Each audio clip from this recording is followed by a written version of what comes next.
there's a very deadly gambit that you can play against the French defense, which most people are not aware of. The French defense is one of the most theoretical and solid openings that make most e4 players to be so uncomfortable. Because, I mean, after pawn to d4, black is well prepared with his theory after the move pawn to d5. I hate this. So what I want you guys to be doing is to confuse your enemy's eyeballs by playing something else. Knight to f3, which I recommend in this video. And believe you me, you will still see your opponents playing pawn to d5. This is not the video about the 2 knights attack, which I covered in the video that has popped up in the card above. Quite a very beautiful attack. This is the video about the pawn to d3 line, which invites black to take on e4, after which you don't go knight g5, but knight e5. This will come as a surprise to most of your opponents, you guys. Trust me with all your eyeballs. And when you look at this position, e takes d3 is the top played move. But one may wonder if our knight on e5 is that safe. Just to clear out your thoughts, pawn to f6 for example doesn't work due to this common trick that you already know, you guys.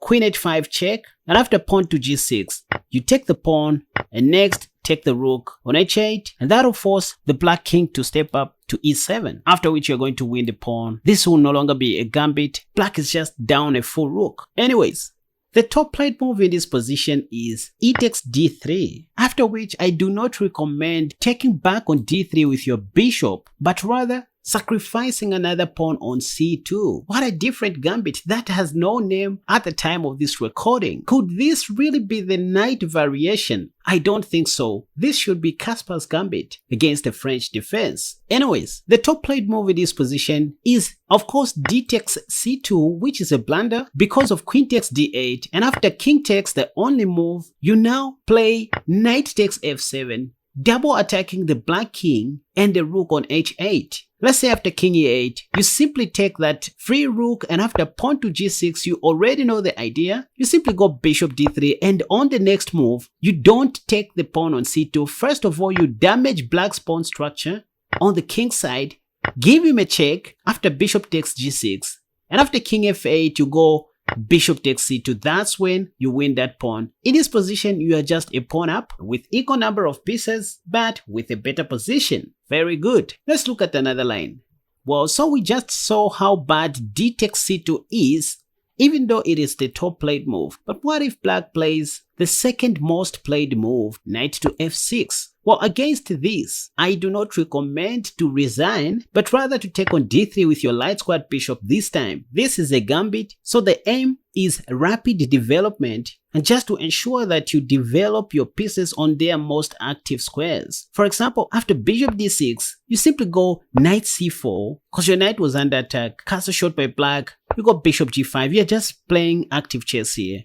h6, bishop h4 is not much of a stretch, but taking black's dark squared bishop is even better. If queen takes d6, you just take on f6 and mess up black's pawn structure on the king side. So black has to take on d6 with his c pawn, allowing us to go bishop h4 this time. And in most of these lines, our main goal is to castle long and start attacking on the king side as early as we can, beginning with the move pawn to g4. So now you know the secret, you guys. For example, knight bd7, queen e2, d5, castle long, and position according to Stockfish is equal. Anyways, so instead of d takes c2, which is the top played move, or knight to f6, the second most played move, black can play the third most played move in this position, bishop d6, directly attacking your knight. Well, remember once again, this is how you save your knight, with tempo. And after knight to f6, remember we just had this position where you go bishop g5, provoking h6, so that you can go bishop e3, and if they castle short, you quickly go pawn to g4. But hey, it's a free world, you can still go bishop h4. If they castle short, you go queen f3, just ensuring that you are fast in development and be quick to play pawn to g4. Again, the game is back to normal with a promising future for white. I'll leave that up to you guys, but let's look at something quite unique. So bishop d6 may just transpose back the game into one of the previous lines. But what if black plays bishop b4? Here is the trick. If your king's knight is not attacked, better leave it like that on the center and rather take on d3 with your light squared bishop. It just takes one wrong normal looking move by your opponent to equalize the game. This position, according to Stockfish, is very much equal and slightly better for white. To equalize the game, black has to find the only correct move here, queen d5, unlike what everybody plays in this position, knight to f6, which is the top played move, because now you have bishop a3 stopping black from castling short, and after knight bd7 attacking your knight on e5, you go pawn to f4, so that if they take, you can take back with your pawn. And let's say c5, now blocking the vision of your dark squared bishop. They want to castle short, you just simply castle short, and if they do the same, you go queen f3. Position is just equal according to Stockfish, yet you are a pawn down, and that's an indication of a good gambit.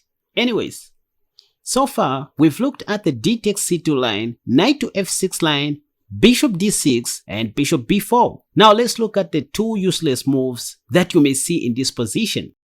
The first useless response by black is knight to c6, which automatically allows you to double up black's pawns along the c file. Right here, Stockfish gives white a slight advantage after bishop takes d3. I mean, you just have equal number of pawns, 6 pawns versus 6.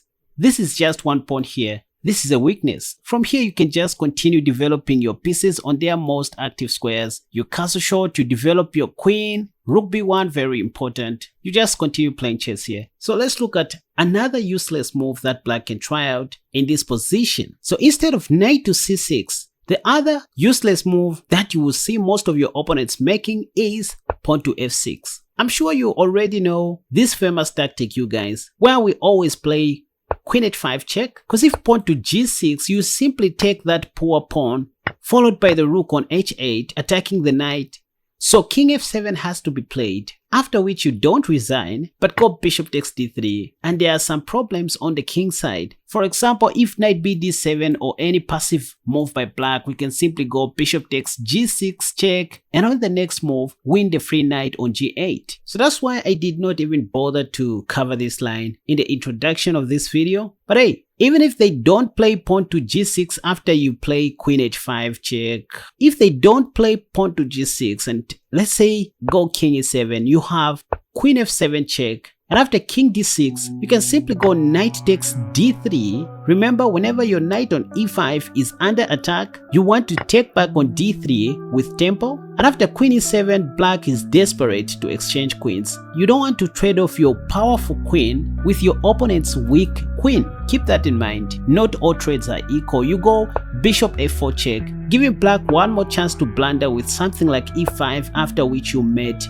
on d5. And this is how I win most of my games, you guys. I mean, even if they don't play pawn to e5 to block the check, and let's say they play something like king d7 here, you have knight c5 check and castle long.